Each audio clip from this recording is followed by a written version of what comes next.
আসসালামু আলাইকুম এভরিওয়ান। আশা করি সবাই ভালো আছেন। আলহামদুলিল্লাহ আমিও ভালো আছি। তো বেশ কয়েকদিন যাবত অনেকে পেজ সম্পর্কে আমার কাছে অনেক কিছু জানতে চেয়েছেন। তাই ভাবলাম আজকে এই ভিডিওটা বানিয়ে ফেলি।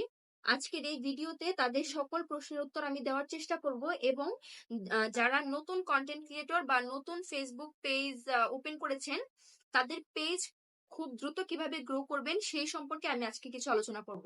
তো শুরু করা যাক। ফার্স্টে আমাদের যেটা করতে হবে সেটা হচ্ছে থাম্বনেইল। আমাদের যে ভিডিওটা যেরকমই হোক না কেন, ভিডিওর একটা সুন্দর থাম্বনেইল থাকাটা জরুরি। কেননা আপনার থাম্বনেইল দেখে যাতে কেউ ভিডিওটা ওপেন করার জন্য আগ্রহী হয়, তাই একটা সুন্দর থাম্বনেইল অবশ্যই দিতে হবে, যাতে করে কেউ ওই থাম্বনেইলটা দেখে আপনার ভিডিওটা দেখার জন্য আগ্রহী হয়। তারপর নাম্বার 2, ভিডিও আপলোড। ভিডিও আপলোডের ক্ষেত্রে অনেকেই দেখা যায় যে শুধু বড় বড় ভিডিও আপলোড করে, রিলস বা শর্ট ভিডিও খুব কম আপলোড করে। কিন্তু বর্তমানে যেহেতু ফেসবুক আমাদের রিলস বা শর্ট যে ভিডিওগুলো আছে সেগুলোকে বেশি রিচ করায় বা বেশি ভিউ পাইয়ে দেয়, তাই আমাদেরকে শর্ট ভিডিও বেশি বেশি করে আপলোড করতে হবে।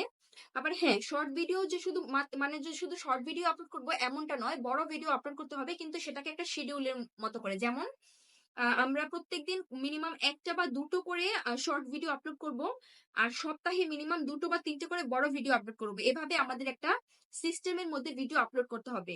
মানে কন্টিনিউয়াসলি ছোট ভিডিও আবার কন্টিনিউয়াসলি বড় ভিডিও এরকম না, দুটোই মিক্স করে আপলোড করতে হবে। তারপর নাম্বার 3 যে পয়েন্ট সেটা হচ্ছে টাইম। আহ টাইমটাকে অবশ্যই আমাদের মেনটেন করতে হবে। আমাদের মানে আমাদের দেখতে হবে যে কোন টাইমে আমাদের যে দেশের মানুষ বেশিরভাগ হচ্ছে অনলাইনে অ্যাক্টিভ থাকে। তো আমাদের বাংলাদেশে দেখা যায় বেশিরভাগ সময় হচ্ছে সন্ধ্যা 7টা থেকে রাত 11টা পর্যন্ত ম্যাক্সিমাম মানুষ অনলাইনে অ্যাক্টিভ থাকে। তাই আমাদেরকে এই টাইমটাকে ফোকাস করে আমাদেরকে ভিডিওগুলো আপলোড করতে হবে।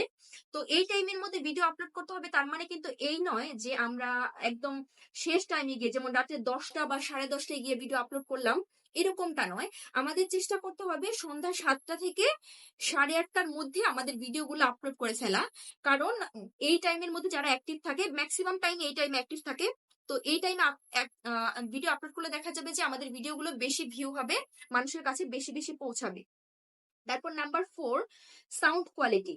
ভিডিও যেমনই হোক না কেন, ভিডিওর সাউন্ড কোয়ালিটিটা অবশ্যই ভালো হতে হবে। অনেক সময় দেখা যায় যে ভিডিওর থাম্বনেইল বা ভিডিও দেখে অনেকে ভিডিও দেখার জন্য ভিডিওতে ক্লিক করে, কিন্তু ভিডিওর সাউন্ড কোয়ালিটি খারাপ হওয়ার কারণে অনেকে দেখা যায় সেই ভিডিওটাকে মানে দেখতে বিরক্তি ফিল করে, দেন ভিডিওটাকে স্কিপ করে চলে যায়। তাই আমাদের খেয়াল রাখতে হবে ভিডিওর সাউন্ড কোয়ালিটি যেন অবশ্যই ভালো হয়। এর জন্য আপনারা চেষ্টা করবেন খুব ভালো কোয়ালিটির একটা মানে স্পিকার ইউজ করার জন্য, ভয়েস ওভার দেওয়ার জন্য। যদি সেটা কারোর সামর্থ্য বা সেরকম ক্যাপাবিলিটি না থাকে, সেই ক্ষেত্রে আপনারা চেষ্টা করবেন নর্মালি ভয়েস দিবেন, কিন্তু সেই ভয়েসটা দেওয়ার পরে খুব ভালোভাবে সেটাকে এডিট করবেন, যাতে করে কোনো ধরনের ত্রুটি না থাকে। তো যাতে ভয়েসটা খুবই স্মুথলি এবং সুন্দর শোনা যায়, এর জন্য সেভাবে ভিডিও মানে সাউন্ডটাকে এডিট করবেন। তারপর নাম্বার 5 যেটা সেটা হচ্ছে অ্যাট্রাকটিভ টাইটেল। আমাদের প্রত্যেকটা ভিডিওতেই কিন্তু কিছু না কিছু টাইটেল দিতে হয়। এই টাইটেল দেওয়ার কারণে ফেসবুকের যে রোবট আছে এই টাইটেলের উপর বেসিস করেই কিন্তু হচ্ছে আমাদের ভিডিওগুলো কোন ক্যাটাগরিতে মূলত বেশি রিচ হবে সেটা তারা নির্ধারণ করে। তো সেই জন্য একটা সুন্দর টাইটেল দিতে হবে, আর টাইটেলটা এমন ভাবে দিতে হবে যেন টাইটেল পড়েও অনেক মানুষ আছে না যে টাইটেল পড়লো, পড়ার পর টাইটেলটা তার ভালো লাগার পরে দেখতে চাইলো যে ভিডিওতে কি আছে। তো এর জন্য ভিডিও টাইটেলটা অবশ্যই সুন্দর হওয়া জরুরি, কারণ যেহেতু টাইটেল দেখেও যাতে আপনার ভিডিওটা কেউ কেউ দেখার জন্য আগ্রহী হয়। তারপর আমরা যেটা 6 নাম্বার যে পয়েন্ট সেটা হচ্ছে কমন মিস্টেক্স, আমরা যেটা সবসময় করে থাকি।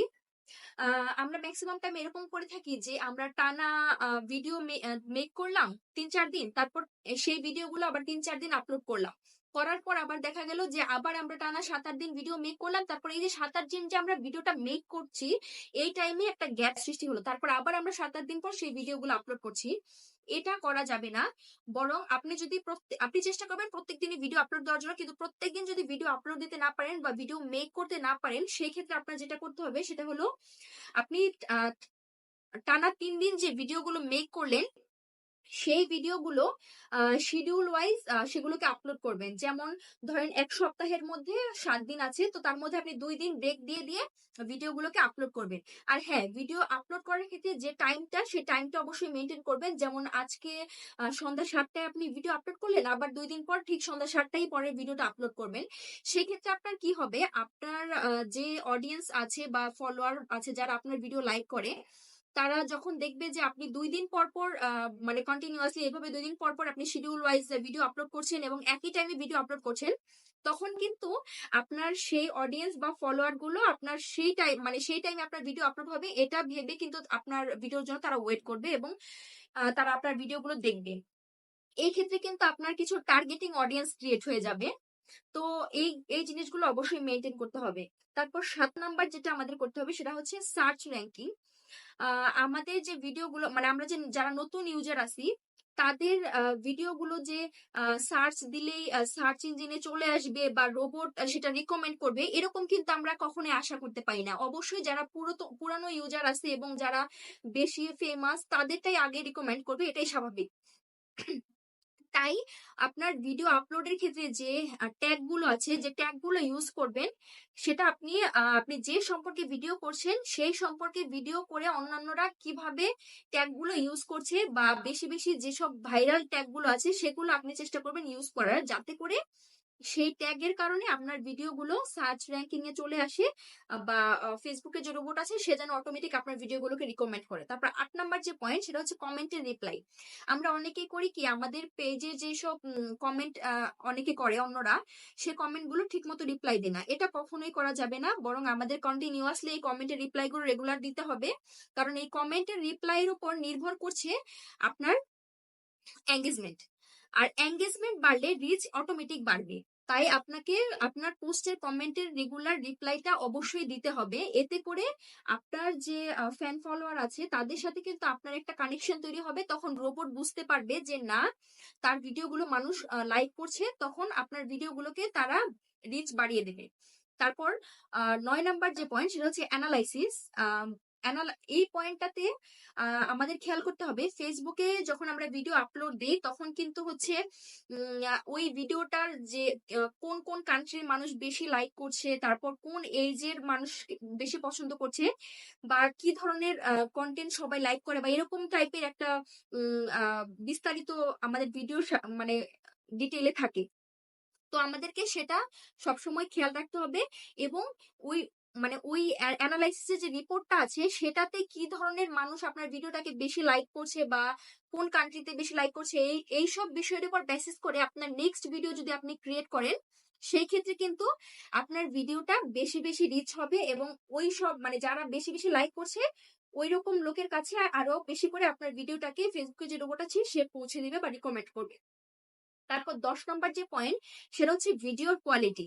আপনি যে কোনো বিষয়ে ভিডিও করেন না কেন, অবশ্যই আপনাকে খেয়াল রাখতে হবে ভিডিওর কোয়ালিটিটা যেন অবশ্যই ভালো হয়।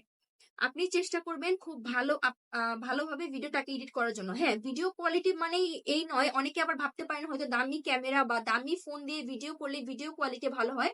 ব্যাপারটা কিন্তু আসলে তেমন নয়। আপনি যদি একটা কম দামি ফোন দিয়েও ভিডিও ক্যাপচার করে সেটাকে সুন্দরভাবে এডিট করতে পারেন, তাহলে কিন্তু আপনার ভিডিওটা আপনা আপনি সুন্দর হবে। তাই অবশ্যই ভিডিওর কোয়ালিটি মেনটেন করতে হবে। আর আপনারা যারা যে বিষয়ে কন্টেন্ট ক্রিয়েট করেন, চেষ্টা করবেন সবসময় সেই বিষয়ের ভিডিও আপলোড করার জন্য। হুটহাট যেমন রাস্তায় একটা কিছু দেখলেন ওইরকমই একটা তুলে নিয়ে এসে ভিডিও করে ছেড়ে দিলেন, আপনারা এরকম চেষ্টা করবেন না করার জন্য। তারপর একটা বোনাস টিপস, সেটা হচ্ছে এখন অনেকের ভিডিওতে আমরা দেখতে পাই যে মানে যে এরকম করে ভিডিও করলে ভিডিওটা যেরকম হয় সেই রকম আমাদের ভিডিওটা দেখা যায়, মানে উপরে আর নিচে মানে দুইখানে দুটো কালো বর্ডার লাইন থাকে, ফুল স্ক্রিনে ভিডিওটা আসে না। তো এরকম ভিডিও দেখতে কিন্তু অনেকে ডিসলাইক করে, অনেকে পছন্দ করে না। তো আর সত্যি ভিডিওটা দেখতেও বেশি একটা ভালো লাগে না। তো আপনারা কি করবেন, আপনাদের ফোনের যে ভিডিও ক্যামেরা যে সেটিংস এ দেখবেন একটা ফুল স্ক্রিন অথবা 1:1 অথবা 9:16 রেশিওতে কয়েকটা অপশনে ভিডিও করার সিস্টেম রয়েছে। তো আপনারা যেটা করবেন সেটা হচ্ছে 9:16 যে রেশিওটা আছে সেই রেশিওতে ভিডিও মেক করবেন, তাহলে দেখবেন আপনাদের ভিডিওটা ফুল স্ক্রিনে আসবে। আশা করি আজকে যতগুলো টিপস আমি দিয়েছি প্রত্যেকটা টিপসই আপনাদের কাজে লাগবে। আর এই টিপস গুলো ফলো করে যদি আপনারা আপনাদের ভিডিও আপলোড করেন, ইনশাল্লাহ আপনাদের পেজ খুব তাড়াতাড়ি গ্রো করবে। তো আমার ভিডিওটা কেমন লাগলো সবাই লাইক কমেন্ট করে জানাবেন, আর ভিডিওটা ভালো লাগলে অবশ্যই আমাকে ফলো করে দিবেন। আর হ্যাঁ, আমার একটা ইউটিউব চ্যানেল আছে, আমার পেজে সেটা লিংক দেওয়া আছে, আপনারা কাইন্ডলি চ্যানেলটাকে একটু সাবস্ক্রাইব করে দিবেন। আজকের ভিডিওটা এই পর্যন্তই। আপনারা সবাই ভালো থাকবেন, সুস্থ থাকবেন, আর আমার জন্য দোয়া করবেন। আসসালামু আলাইকুম এন্ড আল্লাহ হাফেজ।